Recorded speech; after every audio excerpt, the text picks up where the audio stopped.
नमस्कार दोस्तों, ज्योति labs limited ने अपने क्वार्टर 3 के रिजल्ट डिस्क्लोज कर दिए हैं। तो चलो देखते हैं रिजल्ट किस प्रकार से आए हैं।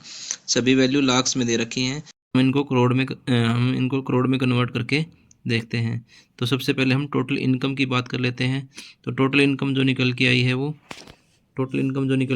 754 करोड़ रुपए निकल के आई है, जबकि पिछले क्वार्टर में 753 करोड़ रुपए थी। जबकि पिछले फाइनेंशियल ईयर के क्वार्टर 3 में 717 करोड़ रुपए थी। तो हम देख रहे हैं कि ईयरली ऑन ईयरली बेसिस पे कंपनी के टोटल इनकम में बढ़ोतरी हुई है, जबकि क्वार्टर ऑन क्वार्टर बेसिस पे भी हल्की सी ग्रोथ देखने को मिली है टोटल कंपनी के टोटल इनकम में। उसके बाद हम खर्चे की बात कर लेते हैं, एक्सपेंस की।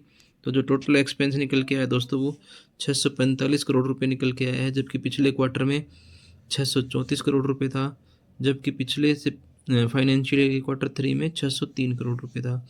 तो हम देख लेंगे ईयर ऑन ईयर बेसिस पे तथा क्वार्टर ऑन क्वार्टर बेसिस पे दोनों में ही कंपनी के खर्चों में बढ़ोतरी आई है। उसके बाद हम बात कर लेते हैं प्रॉफिट बिफोर टैक्स की। जो प्रॉफिट बिफोर टैक्स जो निकल के आया है वो कंपनी का 109 करोड़ रुपए निकल के आया है, जबकि पिछले क्वार्टर में 118 करोड़ रुपए देखने को मिला था, जबकि पिछले फाइनेंशियल ईयर के क्वार्टर 3 में 113 करोड़ देखने को मिला था। तो हम देख रहे हैं कि ईयर ऑन ईयर बेसिस तथा क्वार्टर ऑन क्वार्टर बेसिस दोनों पे ही कंपनी के जो टैक्स प्रॉफिट बिफोर टैक्स है उसमें गिरावट आई है दोस्तों। उसके बाद हम बात कर लेते हैं net profit for the period की।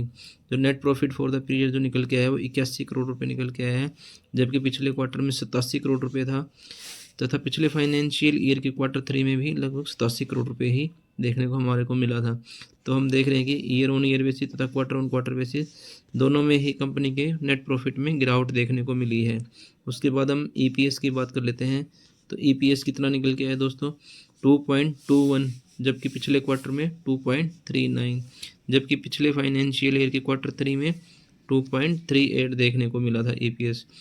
तो हम देख रहे हैं कि ईयर ऑन ईयर बेसिस पे तथा क्वार्टर ऑन क्वार्टर बेसिस पे दोनों में ही ईपीएस में कमी आई है। तो दोस्तों ये थे ज्योति लैब्स लिमिटेड के क्वार्टर 3 के रिजल्ट। आपको कैसे लगे हमें कमेंट में ज़रूर बताएं। धन्यवाद दोस्तों।